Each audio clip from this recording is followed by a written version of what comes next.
चलिए आज हम लोग देखेंगे इनकम एंड एक्सपेंडिचर अकाउंट। तो एनपीओ का इंट्रोडक्शन हम लोग पढ़ चुके हैं। उसमें तीन चीज़ें बनाई जाती है, receipt and payment account, income and expenditure account और बैलेंस शीट। उसमें से रिसीप्ट एंड पेमेंट अकाउंट का फॉर्मेट भी हम लोग देख चुके हैं, उससे रिलेटेड क्वेश्चन भी डील कर चुके हैं।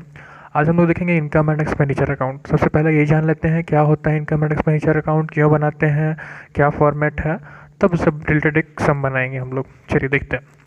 Income and expenditure account. Income and expenditure account is prepared at the end of the accounting period, matching the revenue income with revenue expenses to determine surplus or deficit. तो क्या है income and expenditure account? Income and expenditure हम लोग का एक ऐसा account है जो एनपीओ बनाती है ताकि हम लोग at the end of the year ये जान सके कि हमारा रेवेन्यू जो टोटल आया या टोटल जितने भी एक्सपेंस हुए उन सब को होने से हमारे पास प्रॉफिट हुआ है या फिर सरप्लस। लेकिन इस प्रॉफिट को हम लोग यहाँ पर टर्म क्या यूज़ करेंगे, उसके लिए सरप्लस, ठीक है। और लॉस के लिए टर्म यूज़ करेंगे डेफिसिट, क्योंकि ये एक एनपीओ है तो ये नॉन प्रॉफिट ऑर्गेनाइजेशन है, ये प्रॉफिट के लिए काम नहीं करती है, इसलिए ये इसको सरप्लस, प्रॉफिट को सरप्लस और डेफिसिट को लॉस बोलती है। इनकम एंड एक्सपेंडिचर अकाउंट में क्या क्या फॉर्मेट्स होते हैं, किस नेचर का है, तो ये देख लीजिए। जो इनकम एंड एक्सपेंडिचर अकाउंट है वो हमारा नॉमिनल अकाउंट है। हम लोग इसका गोल्डन रूल भी पढ़ चुके हैं। नॉमिनल अकाउंट में सिर्फ क्या क्या आते हैं, expenses, losses, income, gains and profits. तो गोल्डन रूल क्या है इसका? तो गोल्डन रूल है इसका debit all expenses and losses, ठीक है। Debit all expenses and losses, credit all incomes and gains. उसी फॉर्मेट पे बेस्ड है ये, तो इसी के आधार पे हम लोग का ये क्वेश्चन बनेगा।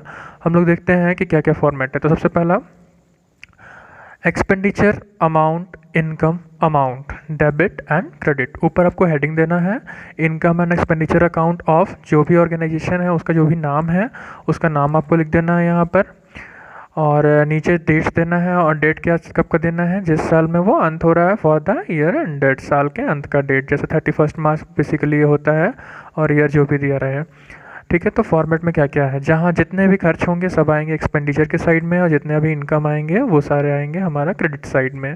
तो आपको याद रखना है कि एक्सपेंडिचर, एक्सपेंडिचर कौन से नेचर का एक्सपेंडिचर, तो याद रखिएगा एक्सपेंडिचर का मतलब यहाँ पर कौन सा नेचर का है, तो रेवेन्यू नेचर का एक्सपेंडिचर। रेवेन्यू नेचर किसको बोलते हैं ये भी जान लेते हैं। तो रेवेन्यू नेचर का एक्सपेंडिचर उसको बोलते हैं जो रेगुलर बेसिस पे होते रहे, हमेशा होते रहे, और उसका लाभ हम लोग को सेम ईयर में ही मिलता है, हमेशा होते रहता है रेगुलर बेसिस पे, ठीक है। उसी प्रकार से इनकम में भी वही ध्यान रखना है कि रेवेन्यू नेचर का इनकम होना चाहिए। तो रेवेन्यू इनकम क्या है, वैसा जो हमेशा होते रहता है, ऐसा नहीं कि एक बार हो गया और बस हो गया, उसके बाद बार बार होने वाला नहीं है। रेगुलर एक्सपेंस होगा जिसका लाभ हम लोग को सेम ईयर में मिल जाएगा, और इनकम भी रेवेन्यू होना चाहिए जो इस साल भी हुआ है, अगले साल भी होगा, रेगुलर बेसिस पे होगा, ठीक है। तो देखते हैं, सबसे पहला एक्सपेंस दिया यहाँ पर रेंट, रेंट पेड। अगर मान लीजिए कि हमारा ऑर्गेनाइजेशन किसी ऑफिस में चल रहा है और वो ऑफिस हमारा किराए का है, तो उसमें हम लोग रेंट देंगे, तो रेंट क्या हो जाएगा हमारा, रेंट हो जाएगा हमारा एक्सपेंडिचर। दिखा दिए हम लोग एक्सपेंडिचर में, रेगुलर बेसिस पे हर मंथ देना पड़ता है। इंश्योरेंस प्रीमियम, अगर संस्था इंश्योरेंस करवाई है अपने ऑर्गेनाइजेशन का तो उसको भी हम लोग यहाँ पे देखेंगे, इंश्योरेंस हो गया। अच्छा, प्रीपेड इंश्योरेंस ये क्या होता है, तो कभी कभी क्या होता है कि जैसे हमें देना है 12 महीने का इंश्योरेंस प्रीमियम, और हो सकता है कि हम 15 महीने का दे दिए, तो जो 3 महीने एक्स्ट्रा का जो इंश्योरेंस प्रीमियम हम लोगों ने दिया है वो आने वाले साल के लिए है, नेक्स्ट ईयर के लिए है, तो उसको हम लोग क्या बोलते हैं, प्रीपेड। प्रीपेड मतलब समय से पहले जिसका भुगतान हमने कर दिया है। तो वो जो 3 महीने का एक्स्ट्रा है उसको हम लोग यहाँ पे लेस कर लेंगे। यहाँ पे मान लीजिए हमने लिखा है 15 महीने का 1500 रुपया है, तो हम यहाँ 3 महीने का 300 रुपया लेस करने के बाद बाहर में जो अमाउंट लिखेंगे वो सिर्फ 12 महीने का 1200 ही लिखेंगे, क्योंकि हम लोग का जो इनकम एंड एक्सपेंडिचर अकाउंट है उसमें दो चीज़ें ही याद रखनी होती हैं। पहला है रेवेन्यू नेचर, दूसरा है करेंट ईयर। तो जो हमारा करेंट ईयर है 12 महीने का है, तो 12 महीने का ही जो लेन देन है, 12 महीने का जो इनकम और 12 महीने का एक्सपेंस है, सिर्फ उन्हीं को हमको देखना है, इसी 12 महीने का करेंट ईयर का ही देखना है, ठीक है। नेक्स्ट है ऑडिट फीस। ऑडिट फीस ये कहाँ से आता है, तो ऑडिट फीस हमारा ऑडिटर देना पड़ता है हम लोग को। प्रिंटिंग एंड स्टेशनरी, अगर हमारा ऑफिस है तो उसमें प्रिंटिंग स्टेशनरी का काम तो होता ही है, उसमें थोड़ा मोड़ा जरूरत पड़ेगा, तो वो एक्सपेंस है। Honorarium, telephone expense, repair, depreciation, sports material used, फिर है loss on sale of fix assets. याद रखिएगा सेल ऑफ फिक्स एसेट्स का नहीं बात हो रहा है यहाँ पे, क्या हो रहा है, loss on sale of fix assets. अगर हम फिक्स एसेट्स को बेच रहे हैं तो वो तो भाई मेरा एसेट्स है, और उससे जो पैसा आया है वो रेगुलर बेसिस पे तो नहीं आएगा, तो उसको हम लोग नहीं दिखा रहे हैं, हम लोग उस पर होने वाला लॉस को दिखा रहे हैं। लॉस हो रहा है इसलिए इसको एक्सपेंडिचर में दिखा रहे हैं। अगर इसको बेचने पे हम लोग को प्रॉफिट होता तो हम लोग इसको इनकम में दिखाते हैं। सपोज़ हमारा एक एसेट्स है 10,000 रुपये का और उसको हमने बेच दिया 7,000 रुपये में, तो हमें 3,000 का नुकसान हो गया, तो ना 10,000 आएगा ना 7,000 आएगा, यहाँ पर जो अमाउंट आएगा वो आएगा 3,000, जो कि उस पर नुकसान हुआ है। नेक्स्ट है सैलरी।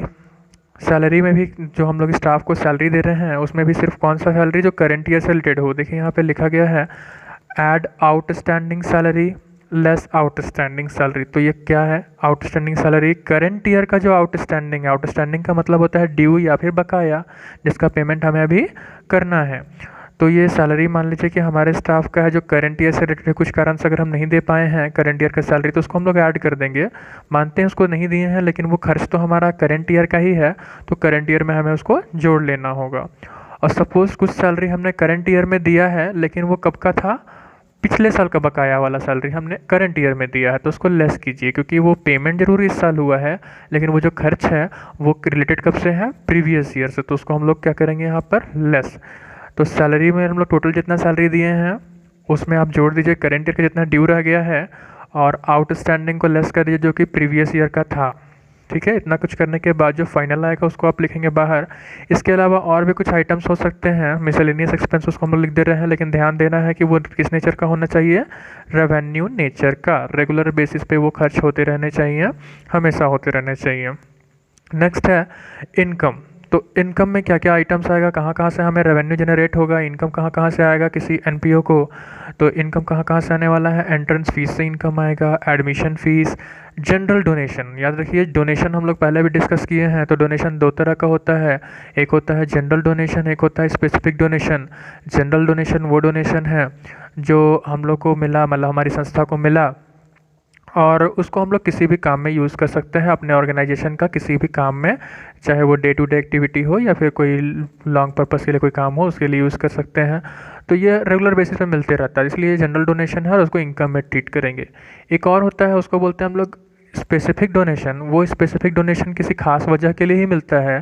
पहले भी एग्जांपल एक हम दिए हैं, जैसे MS धोनी गए किसी ओल्ड एज होम में, उन्होंने देखा कि यहाँ पे बूढ़े बुजुर्ग लोगों के लिए एक गार्डन होना चाहिए, तो उन्होंने 5 लाख का चेक दे दिया और कहा कि यहाँ पर एक गार्डन बनाइए। तो गार्डन बनाने के लिए यही वो काम के लिए जो दान दिए हैं वो सिर्फ उस गार्डन को बनाने के लिए दिए हैं, तो वो हो गया स्पेसिफिक पर्पस बता करके दिया गया है और उसको उसी काम में खर्च होना है, तो वो बैलेंस शीट में जाएगा।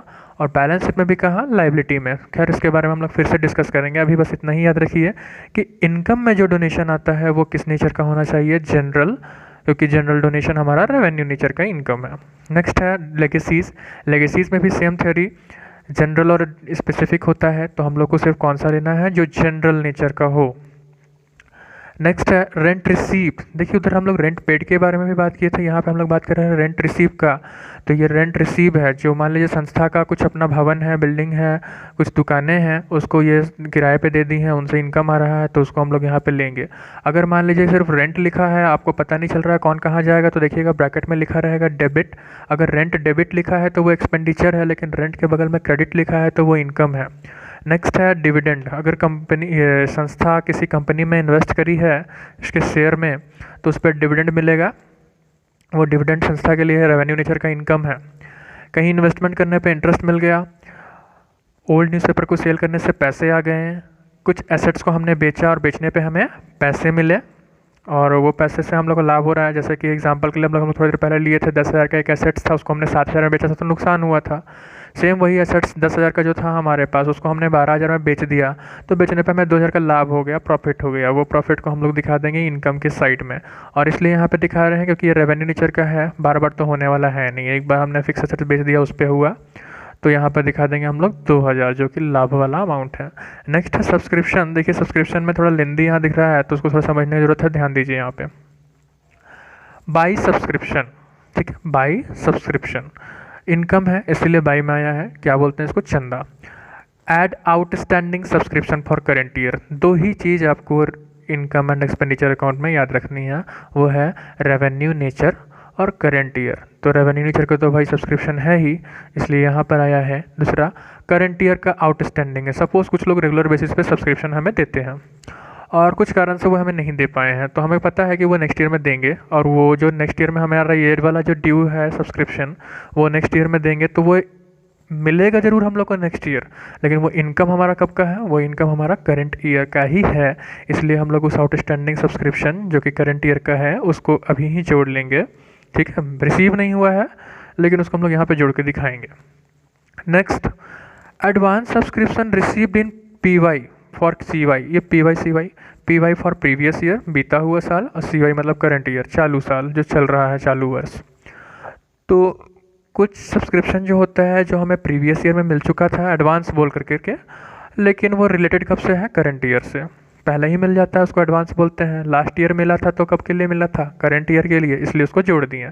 करंट ईयर का आइटम को हमेशा याद रखिए, ऐड करते हैं। नेक्स्ट, तो दोनों को हम लोग क्या कर रहे हैं यहाँ पे, ऐड। नेक्स्ट है outstanding subscription for previous year. कुछ सब्सक्रिप्शन हमें मान लीजिए करंट ईयर में मिला है, लेकिन वो करंट ईयर में तो मिला है लेकिन वो रिलेटेड कब से है, वो संबंधित है बीते हुए साल से, प्रीवियस ईयर से, तो उसको हम लोग यहाँ पे क्या करेंगे, लेस। ठीक है, तो उसको हम लोग यहाँ पे लेस कर लेंगे outstanding subscription for previous year को। फिर है advance subscription received in current year for next year.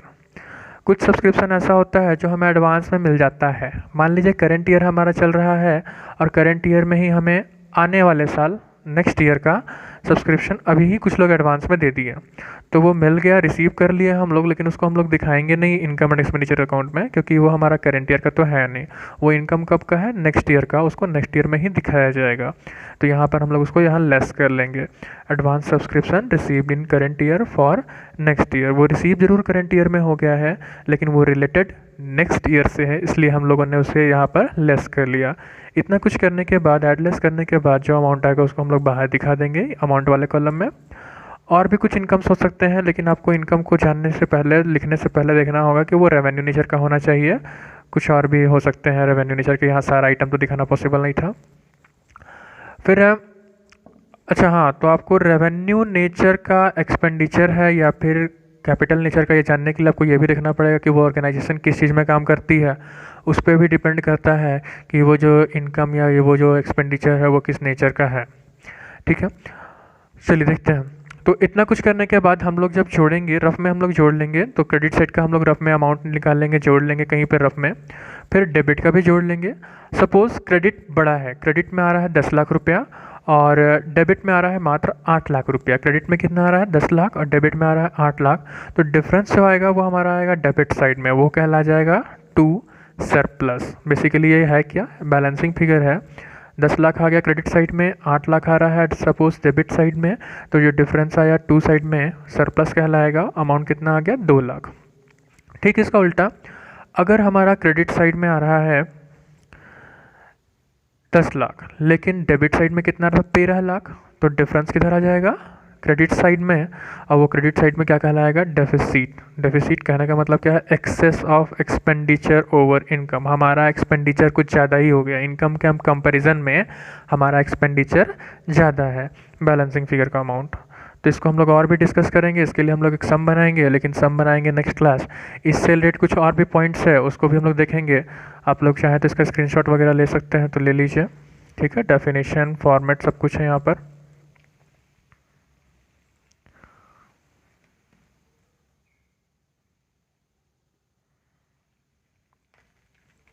चलिए देखते हैं कुछ इससे रिलेटेड पॉइंट्स, क्या क्या चीज़ें हैं जो हम लोग को याद रखनी चाहिए जब हम लोग बनाएंगे इनकम एंड एक्सपेंडिचर अकाउंट में। तो it records only revenue expenses and revenue income which is recurring और रेगुलर इन नेचर। तो इसमें सिर्फ हम लोग रेवेन्यू नेचर का एक्सपेंस और रेवेन्यू नेचर का इनकम को ही रिकॉर्ड करते हैं। जो रिकरिंग, रिपीटेशन जिसमें होता है, रेगुलर बेसिस पे होते रहता है, उन्हीं को रिकॉर्ड करेंगे। नेक्स्ट है it records transaction of revenue nature only which is related to current year. Revenue nature का तो रिकॉर्ड करते ही हैं, लेकिन रिलेटेड वो किससे होना चाहिए, करंट अकाउंटिंग पीरियड से, मतलब करंट अकाउंटिंग ईयर से, करंट ईयर से।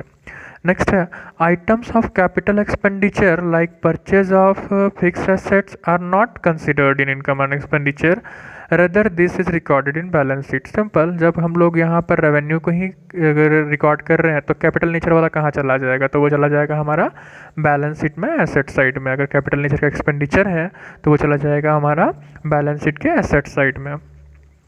और अगर कैपिटल नेचर का इनकम हुआ तो कैपिटल नेचर का अगर रेवेन्यू कैपिटल नेचर का इनकम होता है तो वो हमारा इनकम एंड एक्सपेंडिचर में तो आएगा नहीं, तो वो कहाँ चला जाएगा, बैलेंस शीट के लायबिलिटी साइड में। याद रखिएगा, बैलेंस शीट के लायबिलिटी साइड में जाएगा।